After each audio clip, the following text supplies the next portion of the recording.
प्रिय छात्र एवं छात्राओं, सभी को नमस्कार। विवेकानंद स्कूल निमका थाना की ऑनलाइन क्लासेज में आपका हार्दिक स्वागत है।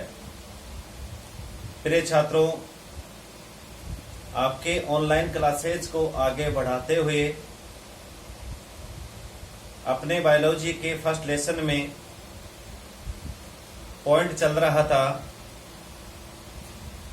आवृतबीजी पादपों में कृत्रिम कायिक प्रवर्धन।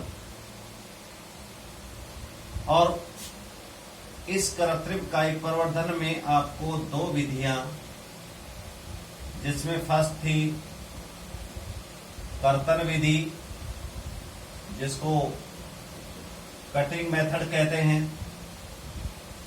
सेकंड है दाब विधि, जिसे लेयरिंग मेथड कहते हैं।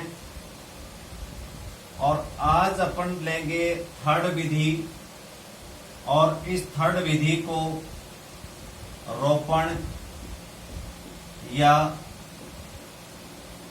ग्राफ्टिंग मेथड कहते हैं।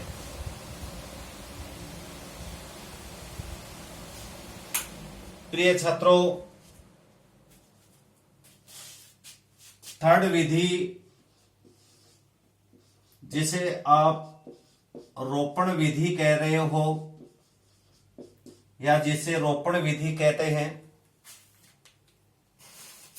इस विधि में दो अलग अलग पादप होते हैं। दो अलग अलग प्रकार के पादपों को आपस में जोड़कर एक नई किस्म का पादप उत्पन्न किया जाता है।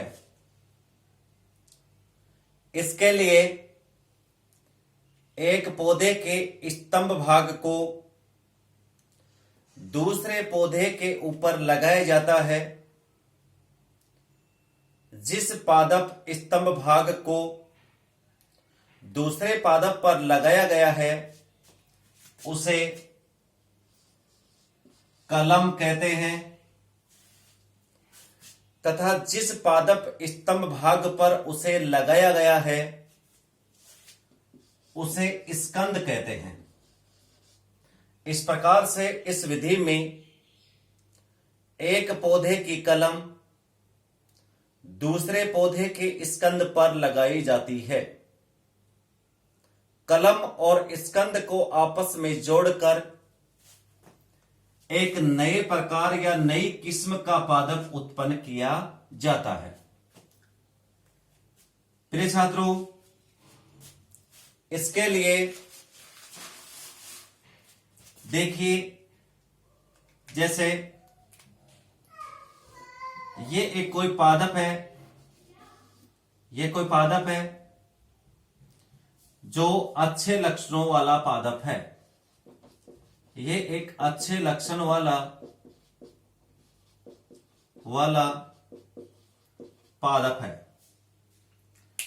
इसी प्रकार एक दूसरा पादप है, और ये दूसरा जो पादप है वो सामान्य लक्षण वाला होता है। सामान्य लक्षण वाला पादप। इसमें क्या करते हैं, इसमें एक पौधे को यहां से कट किया जाता है, यहां से इसको काट दिया जाता है, और इस पौधे को यहां से काट दिया जाता है। अब क्या करते हैं, इस पौधे का ये नीचे वाला पोर्शन होता है, नीचे वाला भाग होता है जो आधार के रूप में कार्य करेगा। इस भाग के ऊपर अच्छे लक्षण वाले पौधे के ऊपरी भाग को यहां से कट करने के बाद में जो ऊपरी भाग है, इस ऊपरी भाग को इस भाग के ऊपर लगा दिया जाता है। तो ये कटा हुआ जो भाग है, इस भाग पर इसे लगा देते हैं। अच्छी तरह इसे कसकर अच्छी तरह इसे कसकर बांध दिया जाता है। पौधे के जिस भाग को लगाया गया है वो कहलाता है कलम। ये भाग क्या कहलाएगा? कलम। और नीचे वाला जो भाग है वो कहलाता है स्कंद। इस प्रकार से कलम और स्कंद को आपस में जोड़कर एक नए किस्म का पादप उत्पन्न किया जाता है। इस विधि में इस बात का ध्यान रखा जाता है कि कलम और स्कंद को इस प्रकार से, कलम और स्कंद को, फॉर एग्जाम्पल ये कलम है, ये स्कंद है, कलम और स्कंद को इस प्रकार से अच्छी तरह आपस में मिलाकर जोड़ते हैं जिससे दोनों का एधा आपस में अच्छी तरह जुड़कर, दोनों का एधा जिसे इंग्लिश में कैम्बियम कहते हैं, दोनों का एधा आपस में जुड़कर संवहन ऊतक की तरह कार्य करता है, वेस्कुलर टिश्यू की तरह कार्य करता है। जब एधा आपस में जुड़ जाता है उसके बाद इसकी कोशिकाएं लगातार विभाजन करती रहती हैं और संवहन ऊतक का निर्माण करती हैं।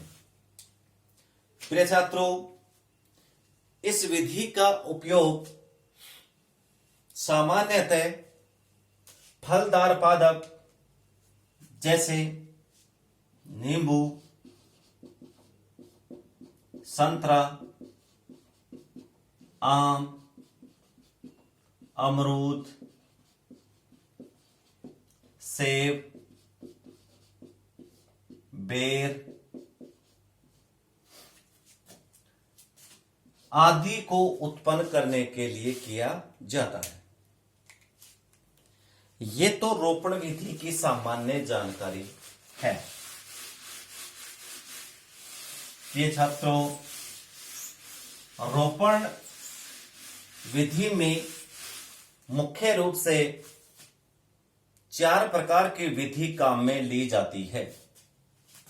और 4 प्रकार की विधि कौन कौन सी है? सबसे पहले है हिप या जिव्यारोपण, जिसे टंग ग्राफ्टिंग कहते हैं। सेकंड जो विधि है वो है फच्चर या वेज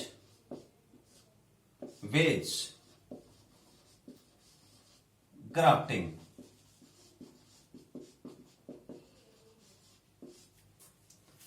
थर्ड जो विधि है वो है किरीट रोपण, जिसे क्राउन ग्राफ्टिंग कहते हैं। फोर्थ है वो है कली का रोपण या इंग्लिश में इसी को बड ग्राफ्टिंग कहते हैं। इस प्रकार से रोपण विधि 4 प्रकार की होती है। पहली है जिव्यारोपण, दूसरी है फच्चर या वेज रोपण, थर्ड है किरीट रोपण और चौथी है कलिका रोपण। सभी को एक एक करके देखते हैं। इसमें सबसे पहले लेते हैं अपन व्हीप या जिव्यारोपण। प्रिय छात्रों,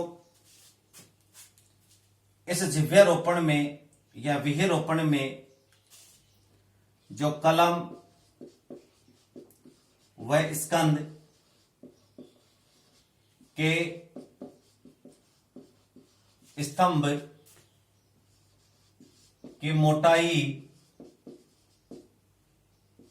एक समान होती है, एक समान होती है। क्या कह रहे हैं? जिव्यारोपण में जो कलम ले रहे हो, जो स्कंद ले रहे हो, कलम और स्तंभ की जो मोटाई होती है वो समान होती है, बराबर होती है। दूसरी बात है, जो स्कंद का स्तंभ होता है या तना होता है या भाग होता है, इस स्कंद भाग में 5 से 8 सेंटीमीटर, कितना? 5 से 8 सेंटीमीटर का वी आकार का, किस आकार का? वी आकार का चीरा लगाते हैं, चीरा लगाते हैं। तीसरा पॉइंट है, इस वी आकार के चीरे में या इस वी आकार के चीरे के अनुसार कलम को भी चीरा जाता है।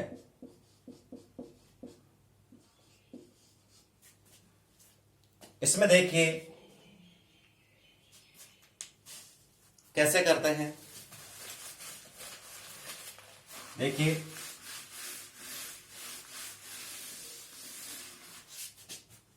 ये मान लीजिए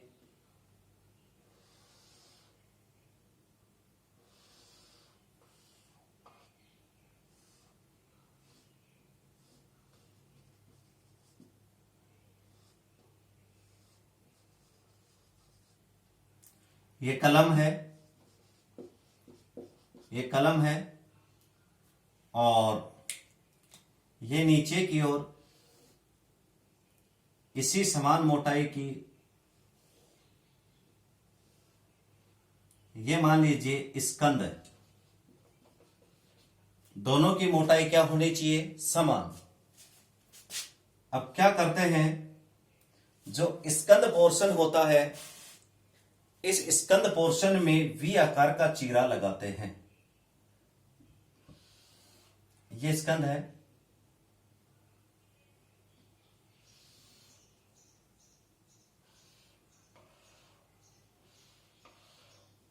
वी आकार का क्या लगा दिया? चीरा लगा दिया।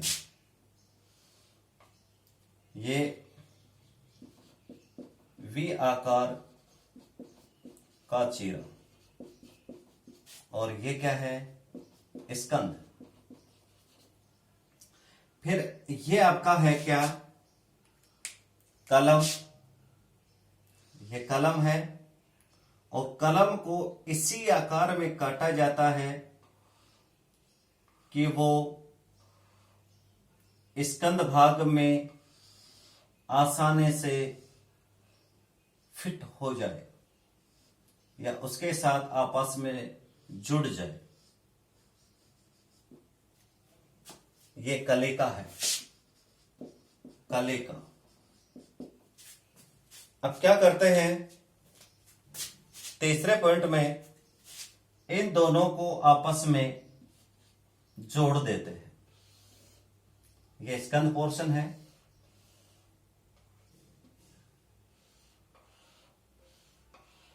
स्कंद पोर्शन है, और ये आपका कलम का भाग है।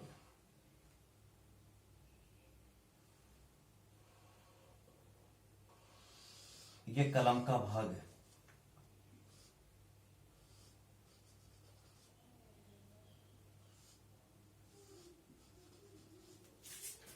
इन दोनों को आपस में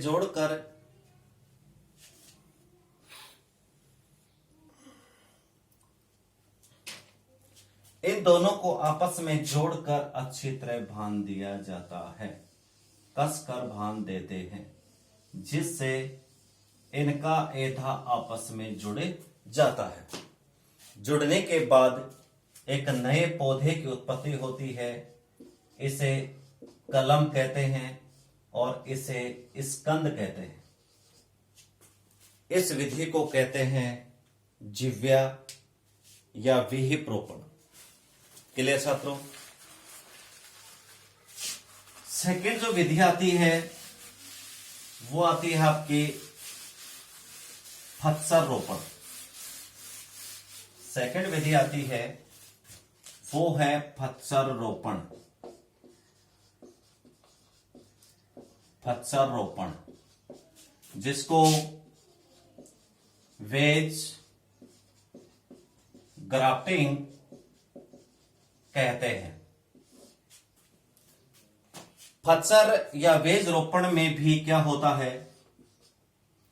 इसमें भी कलम व स्कंद, कलम व स्कंद की मोटाई एक समान होती है,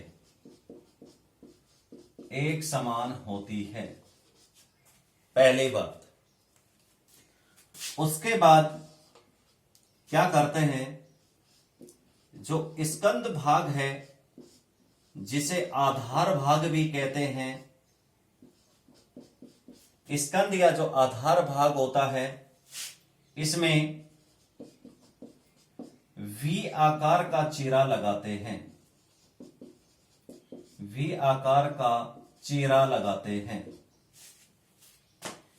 इसके बाद जो कलम होती है उस कलम को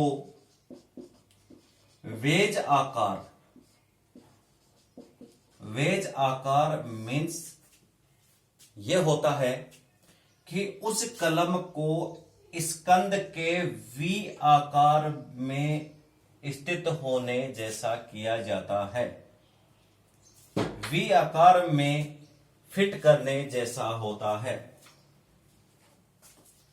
इसके लिए क्या करते हैं, इसके लिए जो आपका स्कंद पार्ट है, जो आधार भाग है, जैसे मान लीजिए ये स्कंद का पोर्शन है, किसका पोर्शन है, ये स्कंद का, ये स्कंद है। और इस स्कंद में अपन चीरा लगाते हैं वी आकार का। किस आकार का, वी आकार का। यह आपका स्कंद पोर्शन है, ये स्कंद पोर्शन है, क्लियर। और ये आपकी कलम है, क्या है, कलम। यह आपकी कलम है, यह कलम है। अब इस कलम को इस प्रकार से काटा जाता है कि इसमें फिट हो जाए। तो इसके लिए क्या करते हैं अपन, इसे इस प्रकार से काटते हैं। ये कौन सा पोर्शन है, ये कलम है, क्या है, ये कलम। और ये क्या है, स्कंद है। इस प्रकार से इस भाग में जो स्कंद पोर्शन है, इस स्कंद पोर्शन में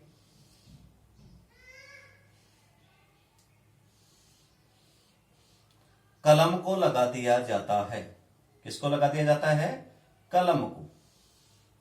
इनको आपस में अच्छी तरह कस करके क्या कर देंगे, बांध देंगे। इसको कहते हैं फत्सर या वेज रोपण। तीसरा जो प्रकार आता है वो आता है किरीट रोपण। तीसरा टाइप आता है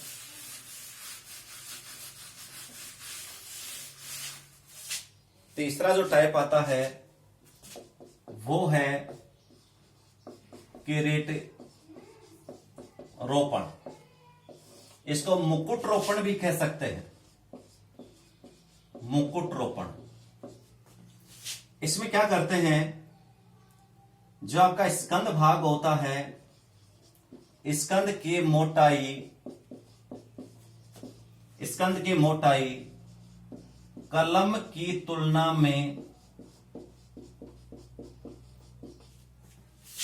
तुलना में कई गुना अधिक होती है। कहने का मतलब यह है कि स्कंद ज्यादा मोटा होता है जबकि कलिका कम मोटी होती है। इसमें देखिए आप, ये जैसे मान लीजिए ये स्कंद पोर्शन है, ये स्कंद पोर्शन है, ये स्कंद पोर्शन है, और स्कंद पोर्शन में ये छोटी छोटी कलमें लगा दी जाती हैं।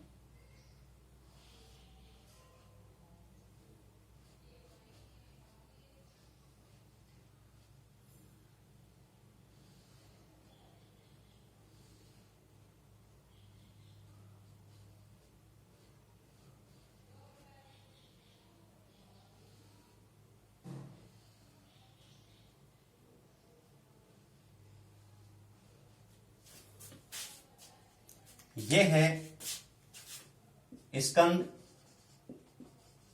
और ये है कलम। तो कलम की तुलना में स्कंद की मोटाई क्या होती है? अधिक होती है। चौथा जो टाइप आता है वो है कलिका रोपण। चौथा टाइप आता है वो है कलिका रोपण या बड ग्राफ्टिंग।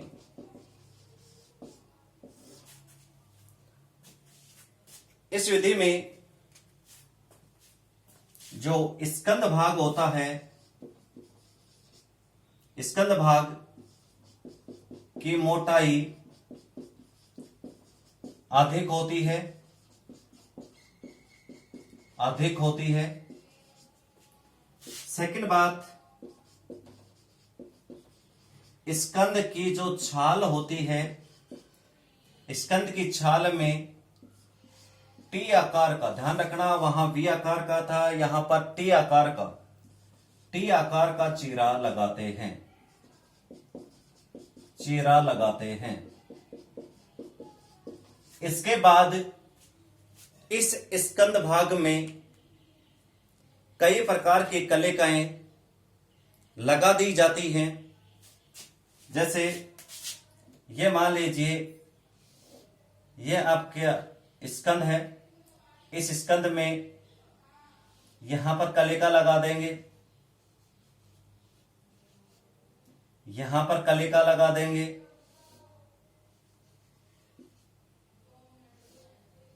यहां पर कलिका लगा देंगे।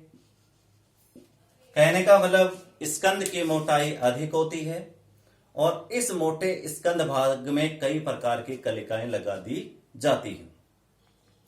इस प्रकार से प्रिय छात्रों, आपका अलैंगिक जनन, अलैंगिक जनन की सभी प्रकार की विधियां कंप्लीट हो चुकी हैं।